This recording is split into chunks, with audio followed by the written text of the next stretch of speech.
All right, Alexander, let's talk about the deindustrialization of Germany, a term that I believe did we coin that term? I believe we did. The No, I think we did. deindustrialization of Germany. Yeah, a year plus ago, we started talking about this, and sure enough, we're there. It seems like we've arrived at the beginning of the end of what was once a great manufacturing economy, and this is coming about because I believe a Financial Times report talked about the capital flight that is taking place in Germany, and pretty much no one wants to invest in No. Germany.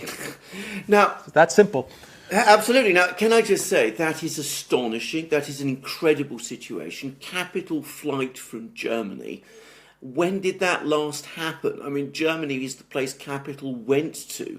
It's not the kind of place where capital left. Capital flight from Germany is an almost unheard of concept. I mean, you have to go back to, well, I mean, the crisis of the 1920s and 30s, as far as I can recall, for something like that before. I mean, Germany's always been a good place to invest. It's always been a good place to do business. I mean, it might be very regulated in some ways, but things are very orderly, very structured, very well organized.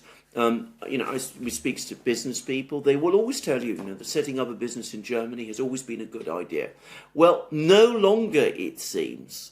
And it also seems that a lot of the people who are taking their money out of Germany now are Germans, and specifically industrialists, the industrial groups in Germany. They've concluded that the future of big industry in Germany, the big manufacturing industries in Germany, is not good. And it's not difficult to understand why. I mean, they've lost access to gas, to cheap Russian gas. Their prospects of continuing their very successful economic relationship with China are now in increasing doubt. German government itself is finding it extremely difficult to keep up with the demands, the financial demands, which are growing all the time. Remember, Germany is constrained under its constitution. It can only run a very, very small deficit and has to bring it back into budget deficit and has to bring it back into surplus fairly quickly. And so that limits Germany's fiscal room for manoeuvre. It doesn't have much monetary room for manoeuvre either, because, of course, German monetary policy is now run by the European Central Bank, which, of course, is based in Frankfurt, but which has a Eurozone responsibilities, not just German ones. And I think the situation is becoming very difficult. And of course, it's becoming difficult in Germany. It's becoming difficult right across the Eurozone. I think what is making the situation in Germany particularly hard now is that it's starting to look like seeing a worldwide decline in manufacturing. I mean, manufacturing in Europe is now contracting. It's contracting, or at least it's not doing well in China either. Manufacturing data in China has been weak. There's been a lot of confusion about the figures from the United States. There's been suggestions that the employment figures in the United States are wrong. And I think many people expected that and believed that. There's signs that there's been some flickers of manufacturing activity in the United States, but I saw that Peter Schiff is saying that this is all attempts to increase military production to fulfill orders for Ukraine. So that's all apparently that is going on. I mean, I'm not sure about this, but it doesn't look very strong in the US either. And of course, what we're also seeing, despite repeated cuts in oil production by OPEC plus, that oil prices never succeed in rising. And I have to say this, it's looking to me increasingly as if we're heading into a very, very big recession, global recession indeed. And if Germany, which is already an outlier with all of these particular problems, is going to find itself faced with a global recession, which is particularly going to hit manufacturing, then of course it's going to take the whole process that we were just talking about down a further spiral. Right. So you think the cause of this this flight is not so much connected to Russia, Ukraine, and more connected to just the global outlook? No, I think that the two For Germany. I think all of these are interconnected with each other. I think the Ukraine crisis, the Russia crisis, the sanctions war has massively aggravated problems that would have arisen anyway after the pandemic, and coming after all the long years of heavy liquidity in the monetary system, and of course the massive fiscal overspend that the Biden administration did in its first year. But all of that might have been contained, but of course launching an all-out global economic war, which is continuing to intensify, by the way, a global economic war, imposing sanctions all over the place, threatening people with sanctions in all sorts of places. It is completely disrupting the world trading system, and is leading, as we've discussed in many programs, to a breakdown in the period of dollar dominance. And I think that is starting to feed in to doubts around the world about the future, which is why we see a general worldwide manufacturing decline, except paradoxically in Russia, which is an outlier here. But I think in Germany, they are, if you like, at the very vanguard of this, because what they did with the Russian sanctions and the policies that they've run, and some of their domestic actions like closing down their nuclear power stations and all of the rest, I think that's given a massive added twist to this whole thing, which particularly affects Germany. And as I said, the risk is that you're going to get into a loop. So Germany's actions have pulled Germany down.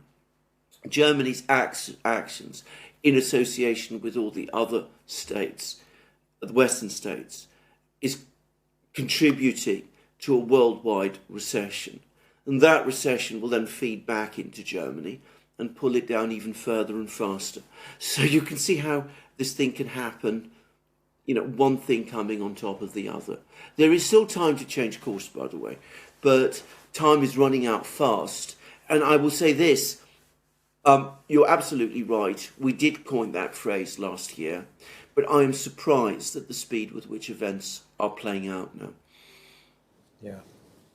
And the trajectory is not to fix the problem. It's actually in the opposite direction. And you can see that in the 11th sanctions package, which just shows that the EU leadership is absolutely out of control.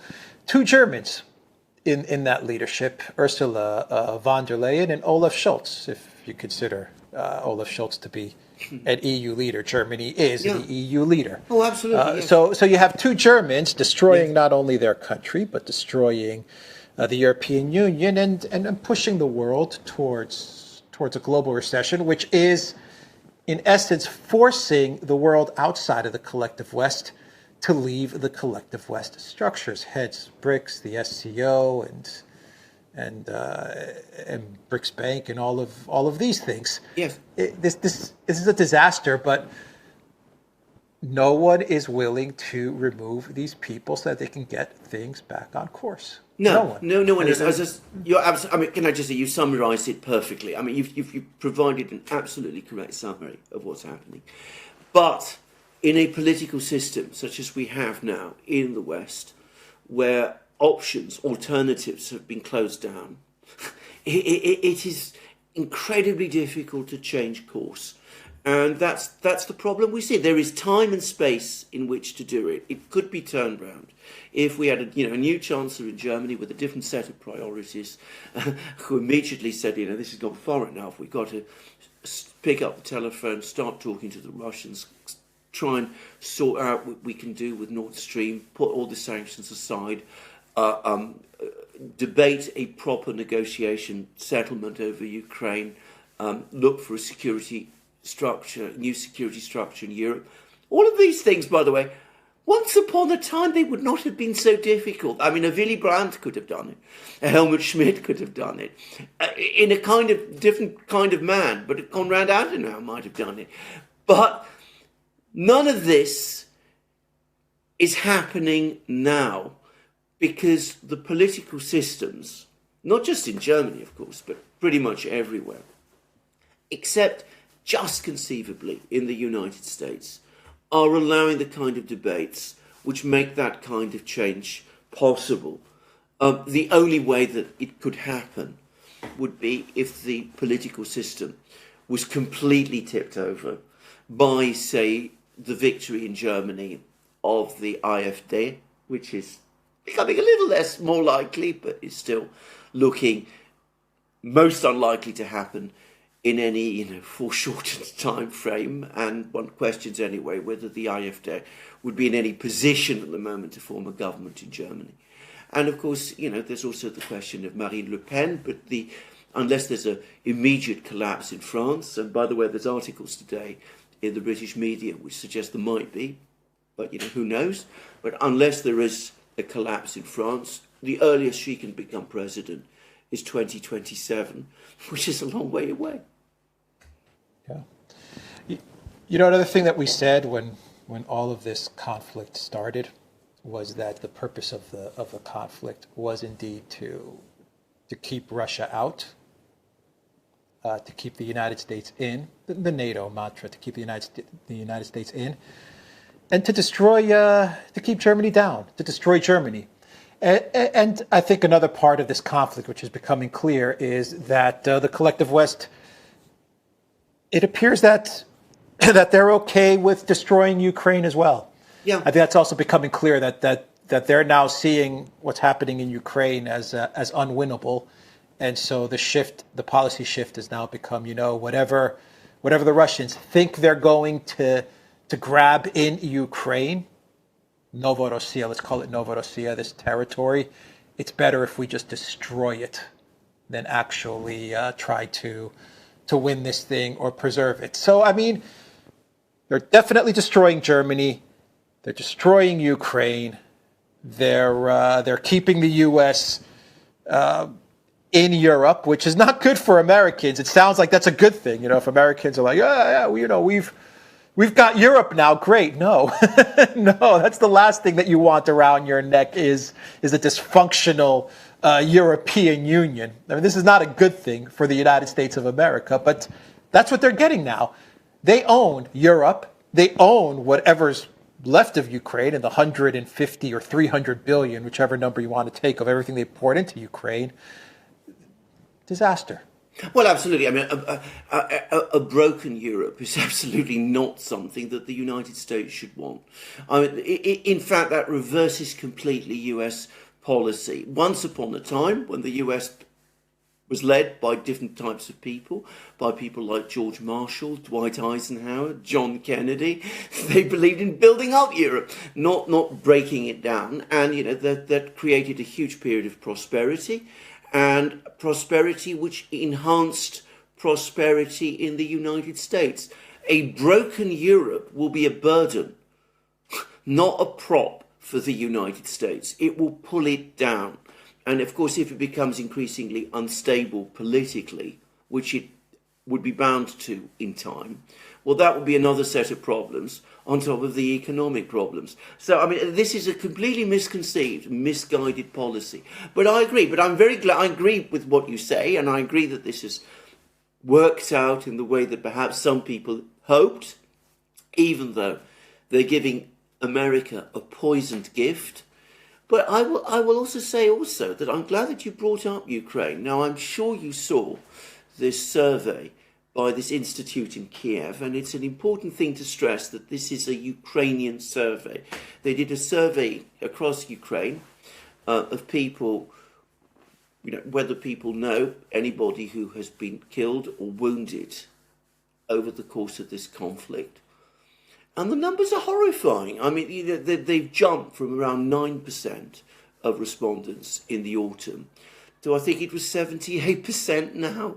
I mean, it's it really does look as if Ukraine is in the process of being completely destroyed. And this whole conflict was supposed to be about preserving Ukraine. It's doing the opposite. It wasn't. We know. Well, I know, yeah. We said from the very beginning. I know. That's what they sold to the people. You know, Tucker Carlson did his monologue on Twitter the other day, and he said the same thing.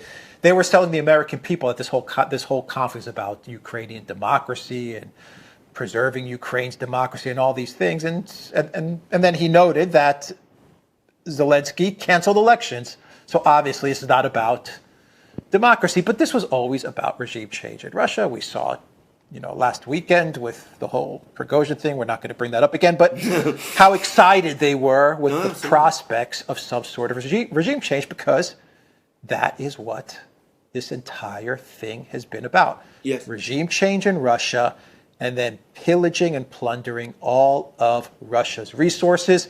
And then when they're done pillaging and plundering all of Russia's resources, breaking apart Russia into 100 different micro-states, just like they did with the Balkans. Yes. They were going to take what the plan that they put in place in the Balkans, and they were transferring it to Russia. Yes. And it has failed. Yes. Every turn has failed. You want to fix this thing? It's very simple. Me and you could fix Europe. Very simple. Stop the money to Ukraine. Stop the weapons to Ukraine. Force Zelensky. Force him. He's going to be forced. Within 24 hours, he's going to be calling up Putin and saying, Putin, please, let me come to Moscow and meet with you. That's the one thing you do. And then you remove von der Leyen. You remove Schultz. You remove the Greens. You get rid of all those people. That's all you have to do. Von der Leyen and the Schultz Green government. And things will start to move in the right direction. Absolutely. I'm exaggerating things a bit, but I think you get my point. You are not exaggerating at all. Can I just say, if you did all of those things, and as you said, they will remain well within the realm of the politically possible, or what used to once be the politically possible. I mean, if we had a JFK in the White House, it could be done. I mean, it absolutely could be done. We got an RFK Jr. Or maybe we'll see. But if you had someone like that and a political system to support them, as we once did, that kind of thing would have been possible. I mean, remember Richard Nixon went to Beijing. I mean, that was at least as big a reversal of policy as the one you're talking about. But I'm going to say something else. And if we did all of those things, all the things that you said, the revival in the world economy would be immediate. You would see from the present downward pull, there would be a rush of confidence. People would start spending, investing, setting up businesses. And if there was a major effort made to try to sort out the overhang of money left over from the decade of QE and the fiscal overspend that we saw as well, and there's all kinds of ways of mopping that money up. It's not as challenging or as difficult as people think. You could see the entire world economy change direction incredibly fast, just as it did after the Second World War, just as it did in the 1980s. Yeah, I agree. Things would change very, very quickly.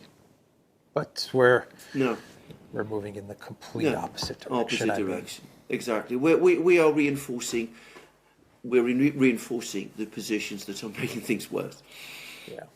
All right. We'll end it there. theduran.locals.com. We are on Rumble, Odyssey, BitChute, Telegram, and Rockfin. And go to the Duran shop, 10% off. Use the code GOODDAY.